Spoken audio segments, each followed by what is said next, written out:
Otep à tous, bien-aimés frères et sœurs. Je crois que la comédie a assez duré. Le président Tshisekedi doit clarifier sa position avec ces catholiques, ces monseigneurs génocidaires, criminels, complices des criminels. Même le pape a dit, le pape a été clair, les catholiques n'ont pas le droit de faire la politique. S'ils veulent faire la politique, ils enlèvent la soutane et ils font la politique. Le président Tshisekedi doit être clair avec Monseigneur, notamment avec Monseigneur Donatien Ntcholé. Ce Monseigneur, ils sont allés voir d'abord, avec Mbongo, ils sont allés voir le président de la République.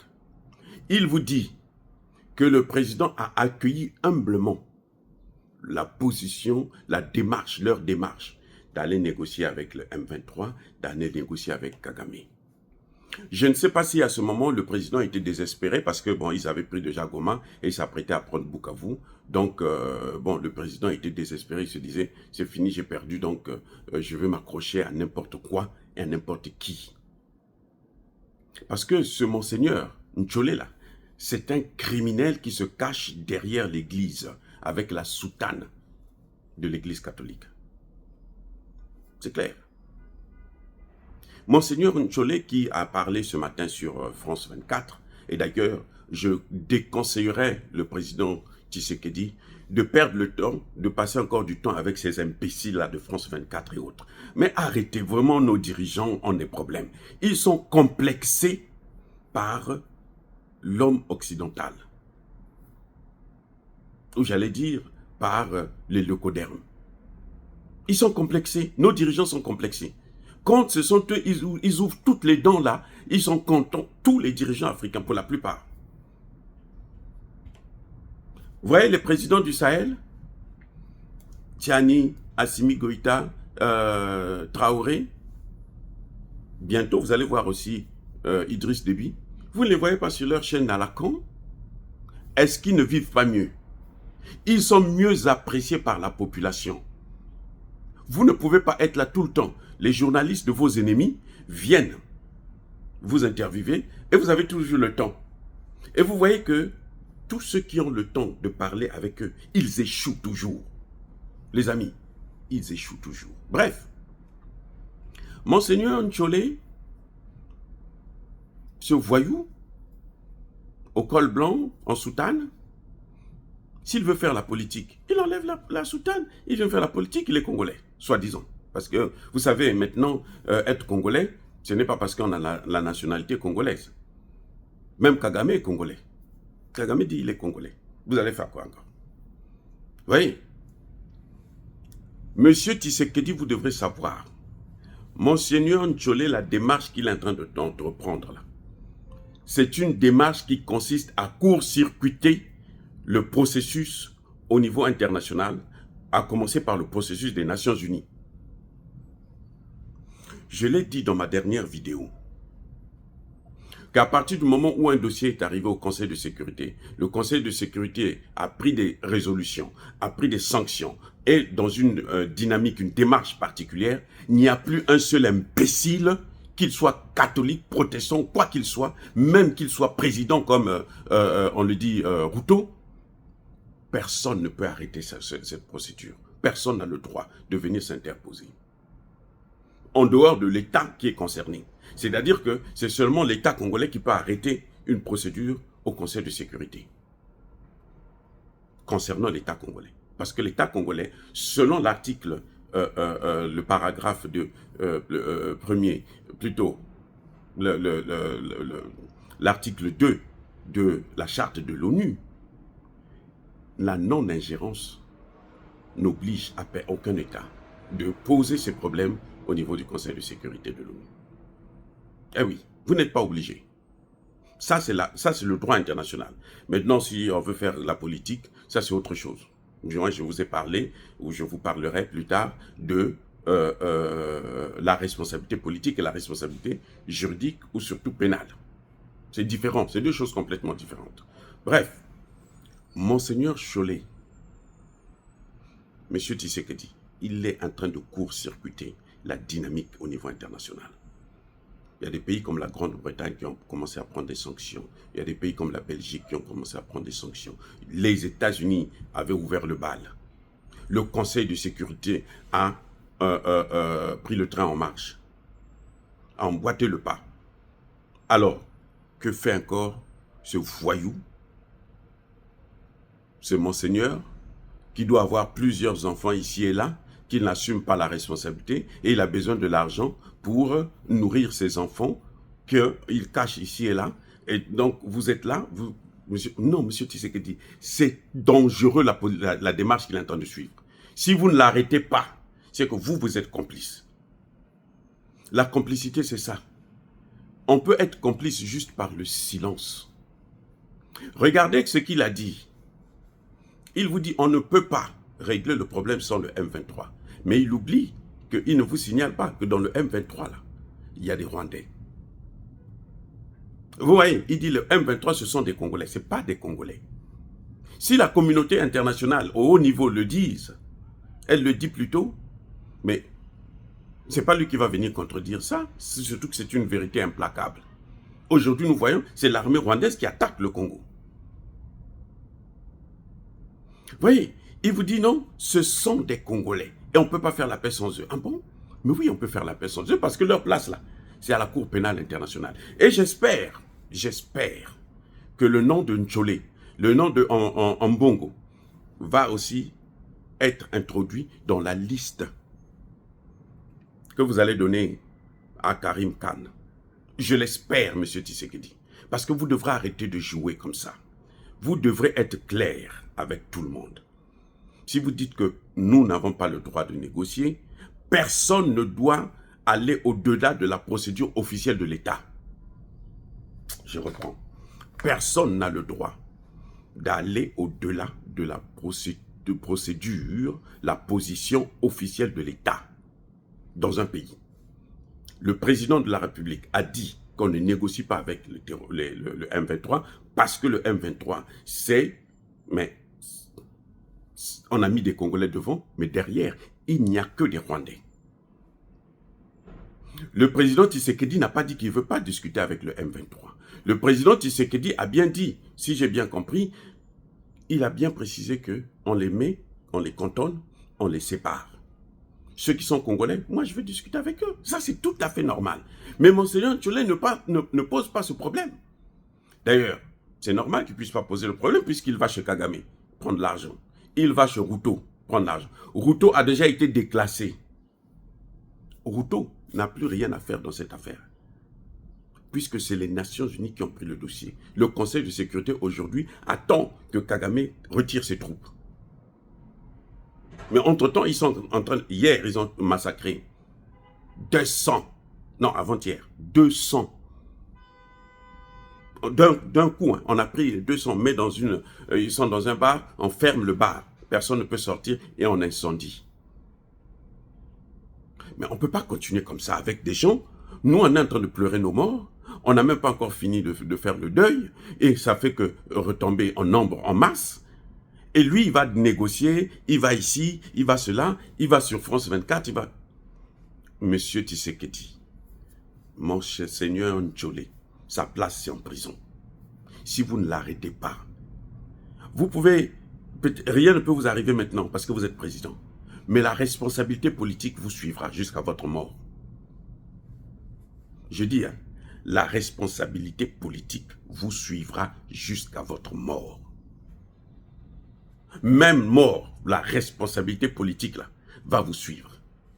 Si vous avez bien fait, les gens vont continuer à vous... Vous voyez Patrice Lumumba? Patrice Lumumba est mort, je n'étais même pas né. Je ne savais même pas que je venais naître quand Patrice Lumumba est mort. Mais moi aujourd'hui, c'est un héros pour moi. Vous voyez ce que je veux dire? Parce que il a fait quelque chose de bon pour nous. Quand Léopold II massacrait les Congolais, je n'étais pas né non plus. Mais jusqu'aujourd'hui, je le condamne.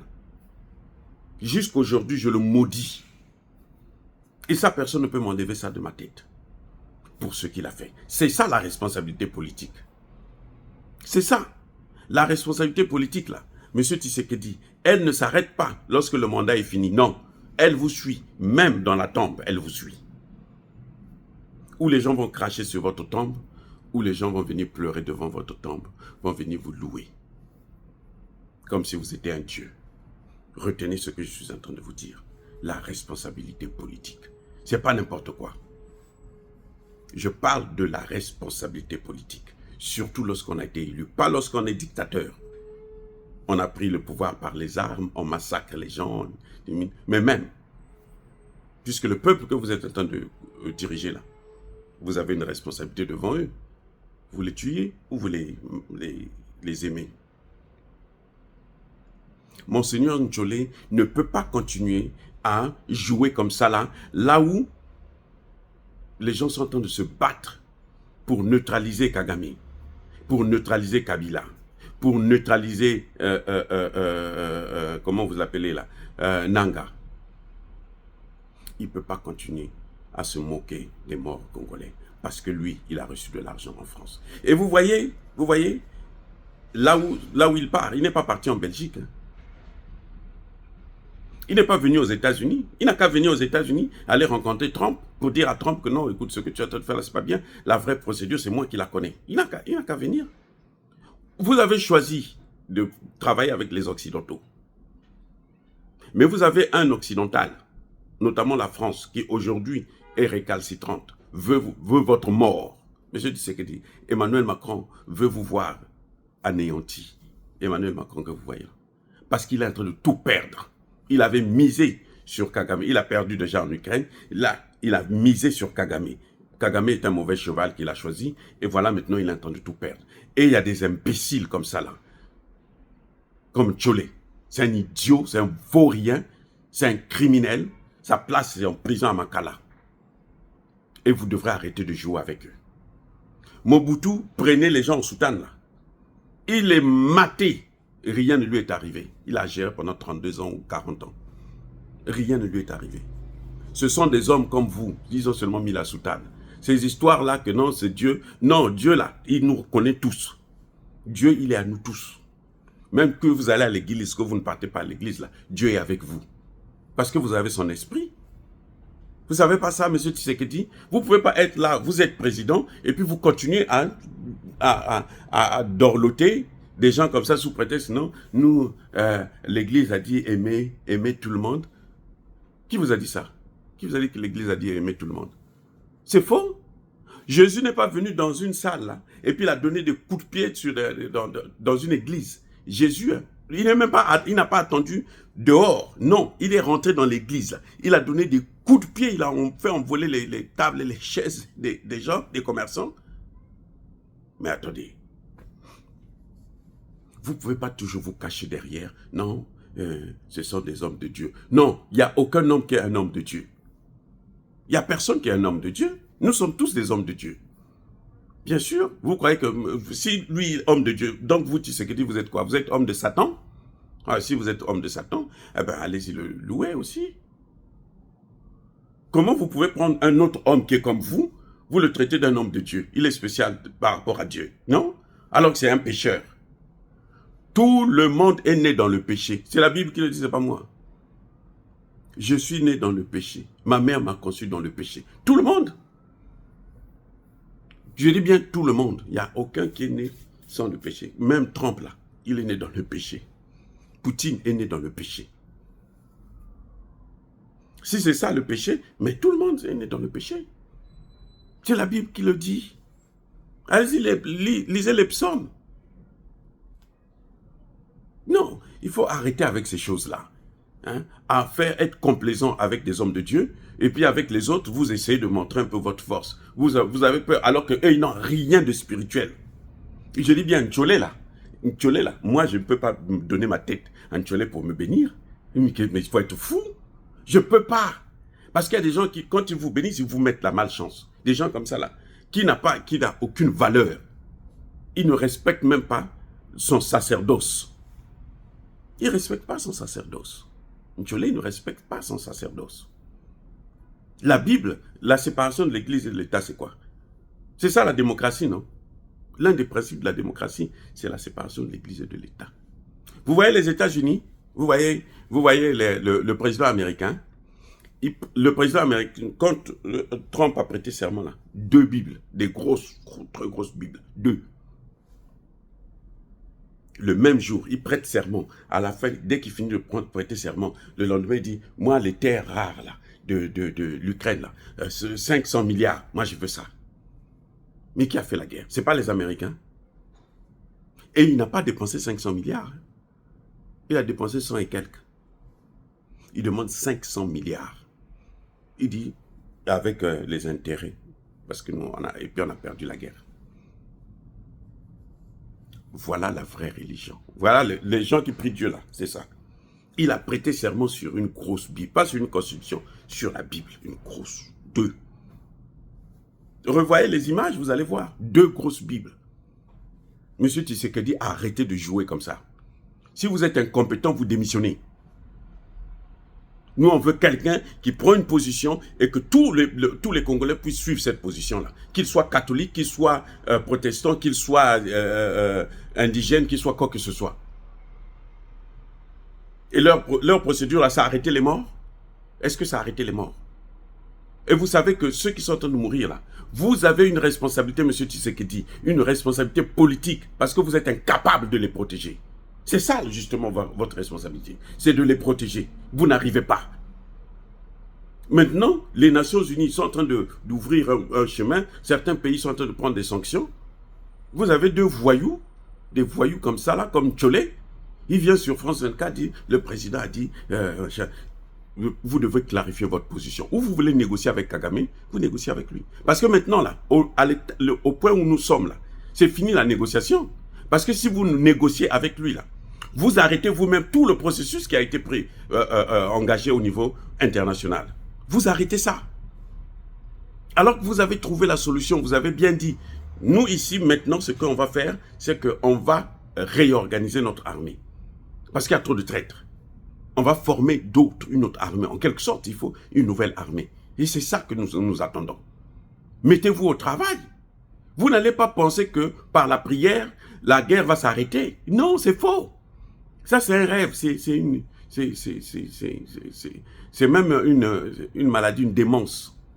Penser que par la prière, la guerre va s'arrêter. C'est faux. Dans la Bible, là, Ésaïe, là, il a fait montré, non? Il a montré des soldats. Battez-vous. Quand même. Non, c'est Monseigneur Ntcholé. C'est-à-dire que je ne sais pas qui conseille Tshisekedi. C'est sa place là. Dès qu'il revient à Kinshasa, et en ce moment il est au Kenya, dès qu'il revient à Kinshasa, direct droit en prison. Et que les jeunes Congolais, n'écoutez pas ce que le président dit. Parce que le président, vous voyez comment il est en train de faire, non? Ce qu'il est en train de faire là, c'est votre vie qu'il est en train de gâcher. Et vous devrez agir. Si le président ne veut pas assumer ses responsabilités, vous assumez les vôtres. On va dire, non, il ne faut pas toucher les prêtres, ce sont des hommes de Dieu. Quel homme de Dieu? Des bordels comme ça, ils ont signé le sacerdoce, ils ont plusieurs femmes, plusieurs enfants. Vous croyez qu'il est payé pour ça, hein? On ne fait pas l'idiotie comme ça si on n'est pas payé. On ne fait pas ça si on n'est pas payé. Il est payé pour ça. Vous voyez ses joues, comment il est joufflu? Parce qu'il mange bien. Il mange bien comme parce qu'il a de l'argent. Vous croyez que c'est l'argent de l'Église catholique? Oh, les amis, soyez bénis, abondamment bénis par le Dieu de Kémite et par nos ancêtres. Je suis vraiment très triste de voir que le président Tshisekedi n'arrive pas à corriger ses erreurs. Il prend trop de temps pour corriger ses erreurs. Je suis triste pour ça. Et des voyous comme ça, là, ils se baladent partout. Je ne sais même pas, peut-être que c'est le président Tshisekedi lui-même qui lui donne de l'argent pour prendre des avions ici et là. Et vous voyez la position de Ntcholé, c'est la même position que vous allez trouver parmi tous ceux qui soutiennent Kagame. Les présidents africains qui soutiennent Kagame, là, c'est ce qu'ils vont vous dire. Ils sont en train de se battre pour stopper le processus international. Les résolutions et les sanctions. C'est ça qu'ils sont en train de faire.